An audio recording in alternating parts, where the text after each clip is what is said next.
When Madiba passed away 4 years ago, a great sense of loss filled the nation, and a resounding note of sadness reverberated across the globe. Today, we remember his departure, reflect on his life as well as the contribution he made to South Africa and the world.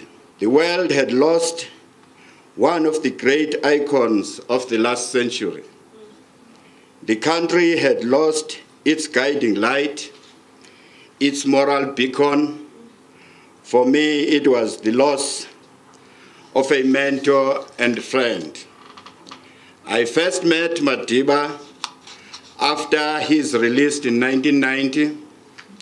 During my visit to his Soweto house, Mrs. Winnie Madikizela Mandela expressed legitimate concerns about Madiba's safety and security. For obvious reasons, it would not have been proper to ask F.W. de Klerk's government to provide for his security. She thought I might be able to assist, and I was honored to do so. During those early years, he frequently invited me to travel with him locally and internationally. He had introduced himself to star-struck world leaders and simultaneously sought to raise funds for the ANC.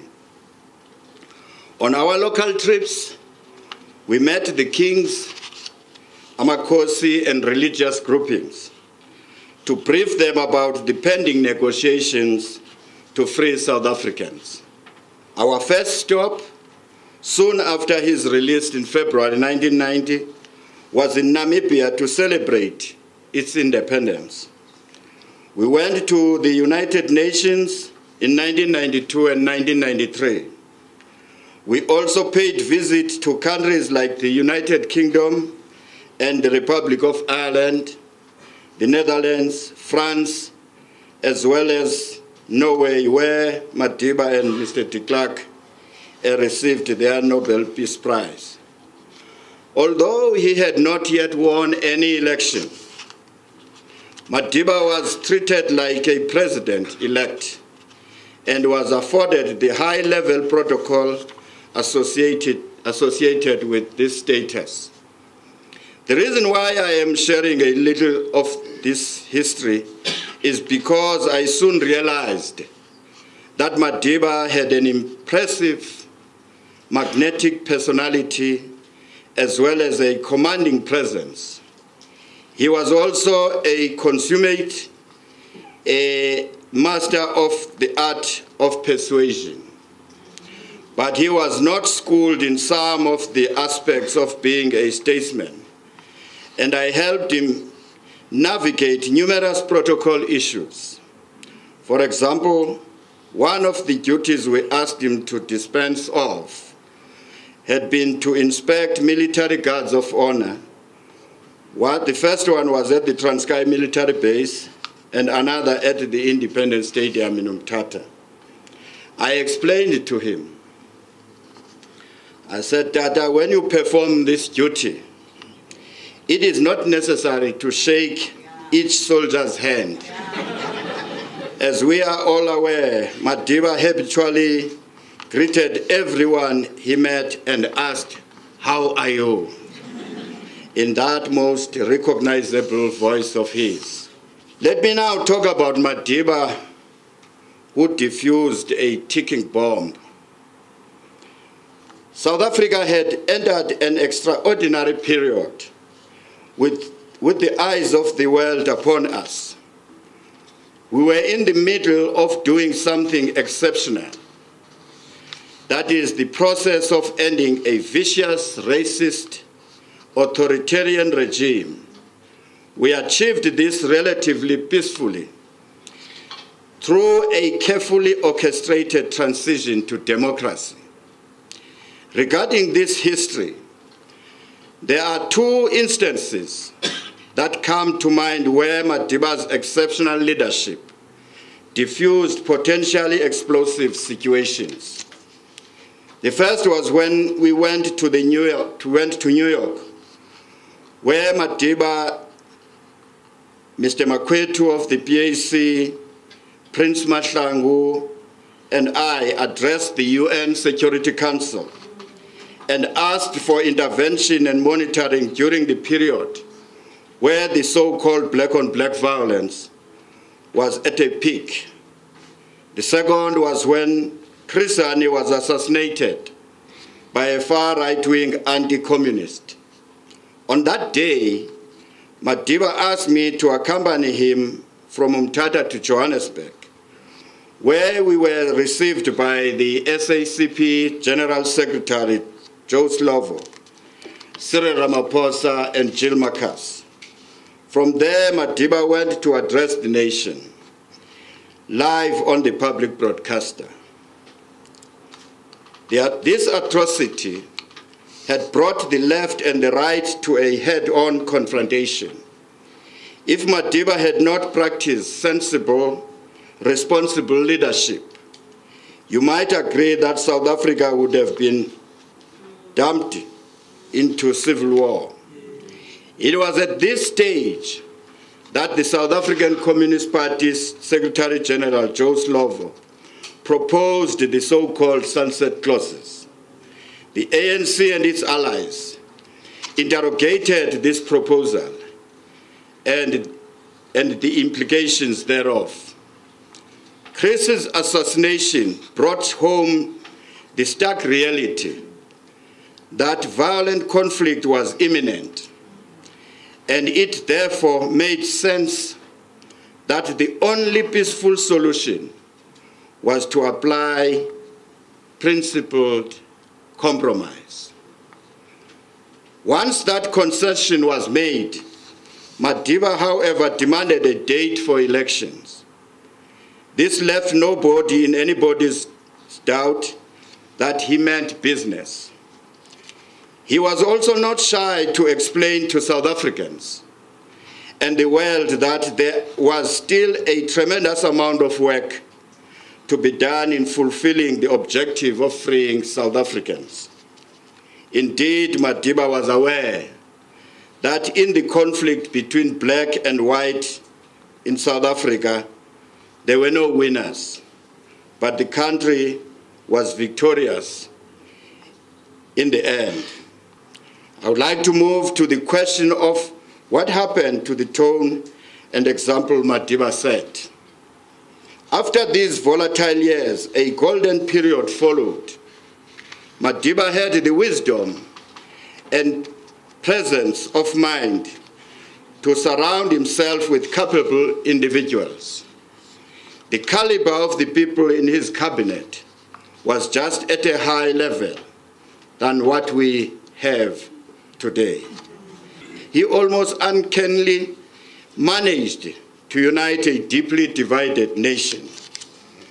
At the time, there had also been a deep skepticism from both black and white quarters that the new South Africa project would fail. Yet he inspired everyone to trust in his leadership. Under his administration, government managed to make tremendous strides in bettering the lives of the formerly disadvantaged. There was, for instance, a remarkable improvement in the provision of electricity, water and housing to previously disadvantaged communities, especially in the rural areas. We used to sit together and make phone calls to many big business leaders.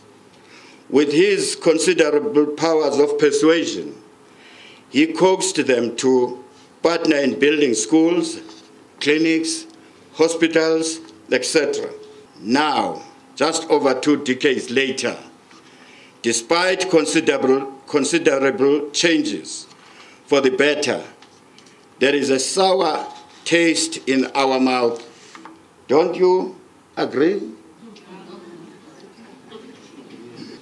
At the moment, There is a universal sense of bitter frustration and delusionment among South Africans across the board. In the context of the values Madiba stood for, we have a sense of collective shame that we are compelled to ask ourselves an uncomfortable question. How did we let the great promise of the Mandela years slip away unfulfilled? So on the 4th anniversary of his passing, we should find answers to the following questions. 1, how can we reclaim the lost ground and live up to the standards that Madiba set? And 2, which lessons from his life can we apply to assist us in this endeavor? The year that would have seen his 100th birthday present a vital opportunity to do what we perhaps did not do 4 years ago, and that is to properly reflect on Madiba's legacy and genuinely take stock of the man's life. He was a stern taskmaster. He could sometimes be harsh and overbearing. Even as I experienced this, F.W. de Klerk also had on several times been confronted with this aspect of Madiba's manner. He was also a mischievous fellow. He sometimes tasked me to welcome the former President Mbeki and his deputy president then, Jacob Zuma, in his house, as well as the members of the executive committee. This was quite ironic since I was the leader of another political party. When I asked him why he did this, he said that politics of the African National Congress and those of United Party must be left outside his yard. I tried to correct him. Daddy, it's not United Party, it's a United Democratic Movement. And then he responded, whatever, Bantu. There were also definite limits to Madiba's reconciliatory style. If you crossed a certain line, he would hit you like a ton of bricks. Equally so, Madiba could display tremendous patience. Quite often, he would carefully listen to anyone who had the guts to candidly differ with him. Madiba would then almost verbatim repeat that person's argument to illustrate that he had understood and appreciated his or her point of view. Yet, once he used such words as however or but, you know that you were about to lose the argument. Part of my sense of deep nostalgia of the 90s is that it was also a golden period of reform and institution building. Madiba understood the need to build strong independent institutions that would endure and serve the people regardless of who would be in power. The travesty of the so-called state capture has hollowed out many of these state institutions. This is an insult to Madiba's legacy. In the same vein, it is difficult to comprehend how some people stooped so low by stealing funds allocated to give Madiba a dignified farewell, as the public protector recently found. This goes beyond commonplace corruption. It is not only immoral, but evil. Former ANC leader in the Nelson Mandela Bay, Crispian Oliver, wrote a book called How to Steal a City. The book is a salutary read which portrays in graphical and shocking details how quickly a group of dishonest individuals can betray the trust of the people. Thinking of the nauseating Gupta leaks, I'm sure you will agree that we now have a new book on the shelves, and it is called How to Steal a Country. You still remember that as far back as 2001, Madiba once said, I quote, "Little did we suspect that our own people, when they got a chance, would be as corrupt as the apartheid regime," close quote. Madiba must have already 16 years ago felt that corruption would destroy the gains of our freedom. As we speak, pervasive corruption, even at the highest level, is scaring off potential investors, and capital outflow is at an all-time high. To top it all off, the ratings agencies are on a daily basis downgrading South Africa to a junk status. As a result, jobs are shared at an alarming rate, which leaves the economically and socially depressed in our country. This situation is undoing the progress we had made in 1993, when I accompanied Madiba to address the UN General Assembly to ask the reversal of sanctions against South Africa. Instead of continuing the unfinished business of fulfilling the dream of a new South Africa, the last few ANC-led administrations have certainly dropped the ball. Institutionalized corruption and the looting of state resources with impunity are the order of the day. We could say that this has become the new normal. Considering that one political party has caused so much damage, we cannot afford to put all our future eggs in one basket. Trusting in the so-called self-correcting nature of the ruling party is living in a fool's paradise. To find lasting solutions to the country's problems, we need to cast a wider net like we did during CODESA. We have taken note of the Nelson Mandela Foundation's recent dialogues, but has the time not come for it to collect all parallel running dialogues of other organizations under one umbrella?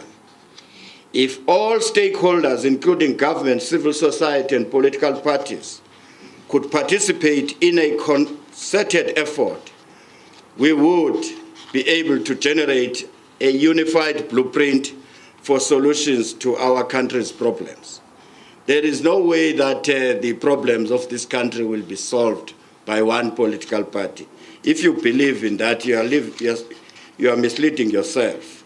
Any resolutions of such a convention could be referred to Parliament for ratification, just like when F.W. de Klerk's government were tasked to implement CODESA resolutions. This would neutralize the dominance of one party which ignores the people once it ascends to power or position of power. We can no longer delay such a convention given unashamed trampling of the values of people like Steve Biko, Katrada, Albert Luthuli, Nelson Mandela, Lillian Ngoyi, Joe Slovo, Robert Sobukwe, Oliver Tambo, and many others who fought for this country. South Africa is entering an exciting era of truly competitive multi-party democracy, and we need to ask, what can we learn from Madiba's life and his leadership? Firstly, there is the spirit of what I would call principled compromise. Madiba has been described as an extreme pragmatist. Certainly, his approach to power sharing and the transfer of power from the apartheid regime was pragmatic in the sense that tactically and strategically, it was as much about negotiating freedom as it was about fighting for it. None of us should, however, forget that the negotiations were always conducted with one eye on the window, looking at the resistance that was taking place throughout the country. The nationalists knew that if the negotiations broke down, there would be a high price to pay on the streets, as the mass democratic movement would not hesitate to make the country ungovernable. Maybe, but rather Madiba had always been quick to remind them of this fact. That is why I prefer to think of his approach as principled compromise.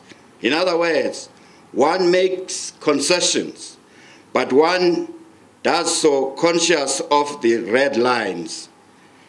In other words, the non-negotiables.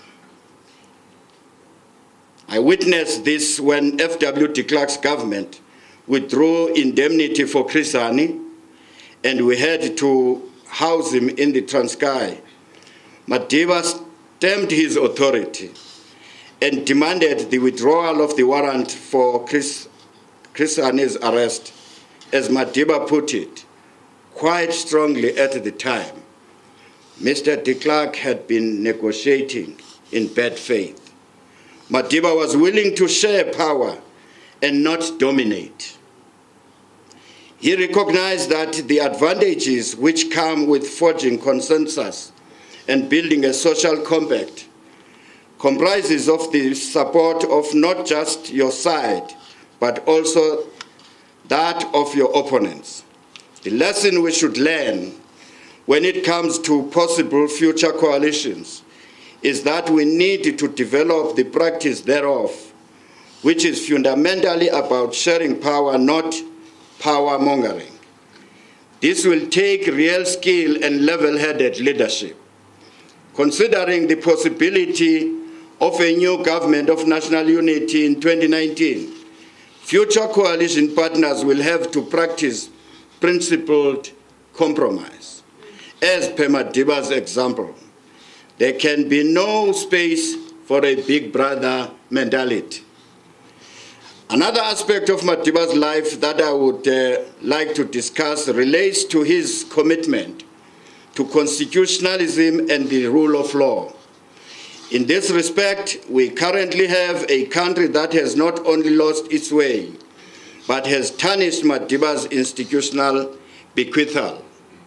On the one side of this coin, we should be ashamed of the way in which powerful people, both in public and private sectors, have taken advantage of gaps in institutional arrangements, of those who have done so by exploiting the personal weaknesses of some of our leaders to enrich themselves at the expense of the majority of South Africans. But on the flip side of the coin, we should be proud of the way in which our courts have withstood pressures. Where would we be without an independent judiciary today?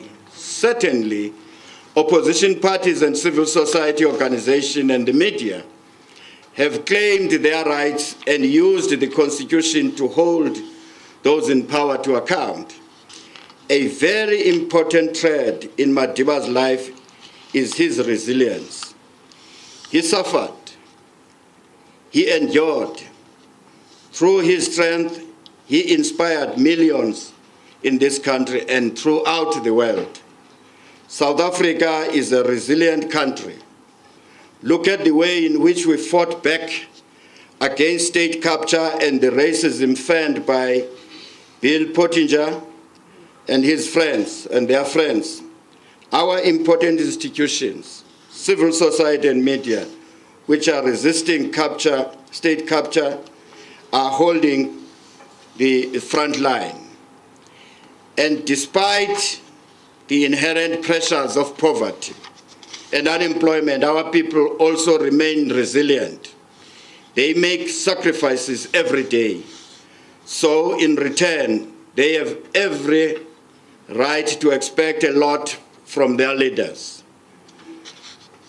We each have a responsibility to respect the rule of law, defend the Constitution, and insist that those with power go about their business honestly, transparently, and accountably.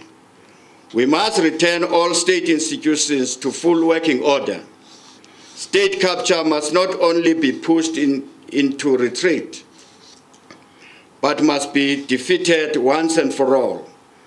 Those who were captured should be charged, prosecuted, and convicted.